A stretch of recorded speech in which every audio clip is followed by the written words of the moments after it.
Hello guys, today we will start through the cell theory. Second topic. तो आइए देखते हैं मैटिस स्क्लेडन। ये क्या है? एक जर्मन बॉटनिस्ट है। ये देखिए जर्मन बॉटनिस्ट है। 1838 में ये एग्जामिन किए थे large number of plant and observe that all plants are composed of different kinds of cell which form the tissue of the plant. ये क्या एग्जामिन किए थे? लार्ज नंबर ऑफ प्लांट्स, बहुत सारे प्लांट्स ऑब्जर्व किए थे कि मैटिस स्क्लेडन क्या कहे थे? एग्जामिन किए थे लार्ज नंबर ऑफ प्लांट्स को ऑब्जर्व किए थे और फिर कहे थे जो प्लांट्स रहते हैं वो डिफरेंट टाइप्स ऑफ सेल्स से मिलकर बने रहते हैं, compose of different kinds of cell. बहुत सारे सेल से मीन्स कंपोज रहता है, हर प्लांट अलग अलग सेल से मिलकर, मतलब सब सेल से ही बने रहते हैं। Plants are compose of different kinds of cells से मिलकर बने रहते हैं। इन्होंने देखा, ऑब्जर्व किया था which form the tissue of the plant. And at the same time Theodor Schwann in 1839 geologist थे, studied different types of animal cell. ये क्या स्टडीड किए थे? Different types of animal cell को स्टडीड किए थे और क्या रिपोर्ट किए थे? That cells had a thin outer layer, कि सेल्स में एक थिन आउटर लेयर होता है, बाहर एक लेयर होता है विच इज टुडे, उसे हम क्या कहते हैं आज के टाइम में? प्लाज्मा मेम्ब्रेन कहते हैं। Okay, he also concluded based on the studies of plant tissue that the presence of cell wall is a unique character of the plant cell. वो ये भी बताए थे, he also concluded plant cell की studies पे on the studies of plant tissue that the presence of cell wall, कि cell wall जो होता है एक यूनिक कैरेक्टर देता है प्लांट सेल को। सेल वॉल क्या करता है? यूनिक कैरेक्टर प्लांट सेल का होता है। Okay, Schwann propose the hypothesis that the bodies of animal and plant are composed of cells and product of cell। Schwann क्या प्रपोज किए? क्या हाइपोथेसिस दिए कि the bodies of animal and plants are compose of cells and product of cells. जो bodies रहते हैं animals और plant के, किस चीज़ से मिलकर? सेल से मिलकर बने रहते हैं और सेल के प्रोडक्ट से मिलकर बने रहते हैं। ओके, Schleiden and Schwann theory formulated the cell theory. ये दोनों क्या किए थे? स्क्लेडन एंड स्वान ये सेल थ्योरी को फॉर्मुलेटेड करके फॉर्मुलेट कर दिए थे, एक सेल थ्योरी बनाए थे। बट ये सेल थ्योरी जो ये दोनों ने बनाया था, स्क्लेडन एंड स्वान ने सेल थ्योरी जो बनाया था, उसमें ये एक्सप्लेन नहीं किया गया था how new cells were formed. This theory did not explain as how new cells were formed. फिर इसके बाद कौन आया? Another scientist came and he gave the cell theory। उनका नेम क्या था? देखिए आइए देखते हैं। रुडोल्फ वर्चू 1855 में first explain that cell divide and new cells are formed from pre existing cells. उन्होंने एक्सप्लेन किया था कि सेल्स डिवाइड होता है एंड न्यू सेल्स फॉर्म होता है। कैसे फॉर्म होता है? प्री एग्जिस्टिंग सेल से, पुराने सेल से न्यू सेल बनता है और उससे क्या कहा जाता है? Omnis cellula e cellula. He modified the hypothesis of Scladen and Swan to give the cell theory a final shape। इन्होंने सेल थ्योरी को एक फाइनल शेप दिया। स्क्लेडन और स्वान के सेल थ्योरी को इन्होंने फाइनल शेप दिया। उन्होंने 2 पॉइंट दिया अपने सेल थ्योरी को। All living organisms are composed of cells and product of cell. Rudolf Virchow ने क्या कहा? ऑल लिविंग ऑर्गेनिज्म जो होते हैं सेल से मिलकर बने रहते हैं और प्रोडक्ट ऑफ सेल से मिलकर बने रहते हैं। और सेकंड पॉइंट उन्होंने क्या कहा? All cells arise from pre existing cells. जो न्यू सेल्स फॉर्म होते हैं वो प्री एग्जिस्टिंग अपने पुराने जनरेशन से फॉर्म होते हैं। पुराने जनरेशन से न्यू सेल फॉर्म होते हैं, उन्होंने ये कहा। तो इन्होंने सेल थ्योरी को एक नया शेप दे दिया स्क्लेडन और स्वान के। Now the next topic is an overview of cell. The onion cell, which is a typical plant cell, has a distinct cell wall as its outer boundary and just within it the cell membrane। The onion cell, एक plant cell होता है, onion cell एक plant cell है, has a distinct cell, उसका एक cell wall outer membrane means outer boundary पे एक cell wall present रहता है और उसके just अंदर एक cell membrane present रहता है। ये देखिए cell membrane present रहता है। Inside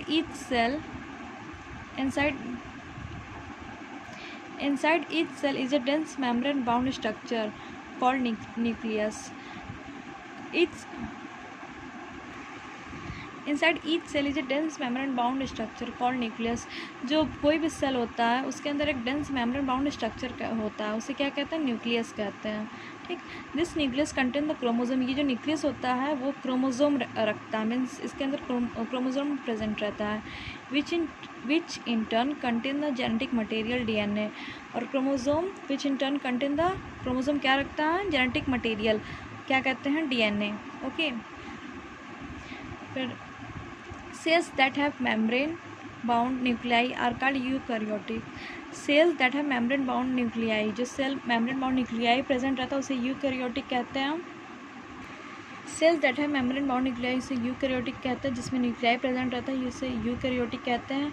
whereas cell that lack a membrane bound nucleus prokaryotic कहते हैं। जिस सेल में न्यूक्लियस में मेम्ब्रेन बाउंड एक स्ट्रक्चर प्रेजेंट रहता है, जिसमें न्यूक्लियस कवर्ड रहता है उसे यूकैरियोटिक कहते हैं। और जिसमें लेक है मेम्ब्रेन बाउंड न्यूक्लियस, जिसमें न्यूक्लियस कवर्ड नहीं रहता है, मेम्ब्रेन लेक रहता है, उसे प्रोकैरियोटिक कहते हैं। यूकैरियोटिक सेल्स में न्यूक्लियस मीन्स कवर रहता है मेम्ब्रेन से, और फिर वहीं प्रोकैरियोटिक में देखा जाए तो न्यूक्लियस मेम्ब्रेन लेक रहता है, मतलब नेक्ड रहता है nucleus. In both prokaryotic and eukaryotic cells, a semi-fluid material called cytoplasm occupy the volume of the cell। Prokaryotic हो चाहे eukaryotic, in both prokaryotic eukaryotic cell में a semi fluid materials present रहता है, इसे cytoplasm कहते हैं। ये देखिए cytoplasm occupy the volume cell का ऑक्यूपाई करता है साइटोप्लाज्म।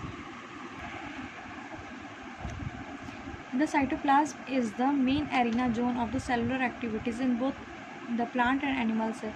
साइटोप्लाज्म होता है वो मेन जोन होता है किस चीज़ का, जिसमें सेलुलर एक्टिविटीज़ होती हैं, जिसमें केमिकल्स रिएक्शन ये वो मीन्स होते रहते हैं, जिसकी वजह से बॉडी मतलब मेटाबॉलिक एक्टिविटी होती रहती है इन बोथ प्लांट और एनिमल सेल्स में। Various chemical reactions occur in need to keep the cell in the living state. बहुत से केमिकल्स रिएक्शन सेल में होते रहते हैं लिविंग मतलब किसी भी सेल को लिविंग स्टेट में रखने के लिए। ठीक, beside the nucleus the eukaryotic cells have other membrane bound distinct structure called organelles. Beside the nucleus, the eukaryotic cells have other membrane-bound distinct structure called organelles। Nucleus को छोड़ करके eukaryotic cell में other membrane बहुत सारे मतलब membrane bound structures present रहते हैं, जैसे ER हो गया, endoplasmic reticulum, the Golgi complex, lysosomes, mitochondria, microbodies. The prokaryotic cells lake such membrane bound structures organelles. वहीं प्रोकैरियोटिक में ये मेम्ब्रेन बाउंड स्ट्रक्चर्स जो होते हैं वो एब्सेंट रहते हैं। Rhizosomes are non-membrane bound organelles। Rhizosomes are non-membrane bound organelles। Rhizosome रहता है नॉन मतलब उसमें कोई आउटर मेम्ब्रेन नहीं प्रेजेंट रहता। ऑर्गेनेल्स होता है वो सब सेल्स में पाया जाता है। Rhizosomes are non-membrane bound organelles found in all cells। Both eukaryotic में भी पाया जाता है एंड प्रोकैरियोटिक में भी। Within the cells, rhizosomes are found with not only in the cytoplasm but also within the two organelles। within the मतलब sales के अंदर सेल के अंदर राइजोसोम्स और बस साइटोप्लाज्म में नहीं पाया जाता है, बट ये दो ऑर्गेनेल्स में भी पाया जाता है। एक हो गया chloroplast and second chloroplast in plant and second mitochondria and on rough ER। Animal cells contain another non-membrane bound organelles called centriole।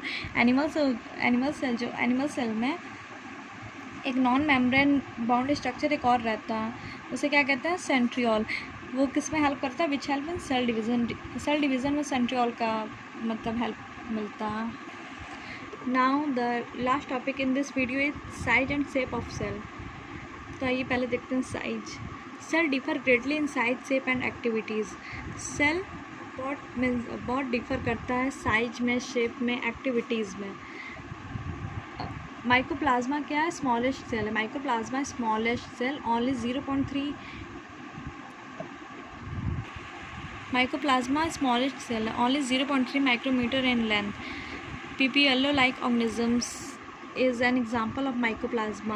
PPLO क्या है, pleuro pneumonia like organisms is an example of mycoplasma. Mycoplasma के example है having the size about 0.1 micrometre. Okay, फिर bacteria का size क्या होता है, 3 to 5 micrometer होता है।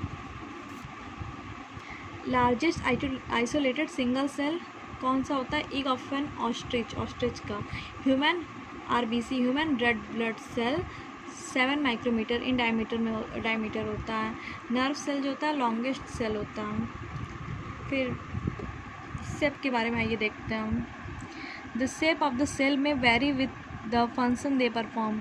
शेप सेल का वेरी करता है, मतलब उसके फंक्शन के हिसाब से, फंक्शन के बेसिस पे सेल वेरी करते हैं। They may be disc like, cell का शेप कैसे हो सकता है? Disc like, polygonal, columnar, cuboid, thread like और इवन इरेगुलर भी होता है। कुछ डायग्राम्स मैंने ड्रॉ किए हैं सेल के डीप मीन्स साइज के बेसिस पे एंड शेप के बेसिस पे। ये देखिए आरबीसी है, आरबीसी का डायग्राम है। Red blood cell round and biconcave shape का है। ओके, फिर ये वाइट ब्लड सेल है, एमीबॉइड जिसे कहते हैं। Columnar epithelial cells long and narrow है। ये देखिए नर्व सेल है, branch and long. Nerve cell कितना लॉन्ग और ब्रांच, मतलब एक ब्रांच टाइप का ये आपको दिख रहा है। ये बहुत लंबा होता है, ब्रांच रहता है, ठीक। ये ट्रैकाइड है, इलोंगेटेड शेप का है। ये मेसोफिल सेल हो गया, राउंड एंड ओवल। तो ये कुछ एग्जांपल्स हो गए हैं सेल के साइज के बेसिस पर। तो फिर आज की वीडियो में इतना ही। अब नेक्स्ट टॉपिक में हम लोग पढ़ेंगे प्रोकैरियोटिक, यूकैरियोटिक, ये सब हम लोग देखेंगे। वीडियो अच्छी लगे तो लाइक, सब्सक्राइब, शेयर कर दीजिएगा।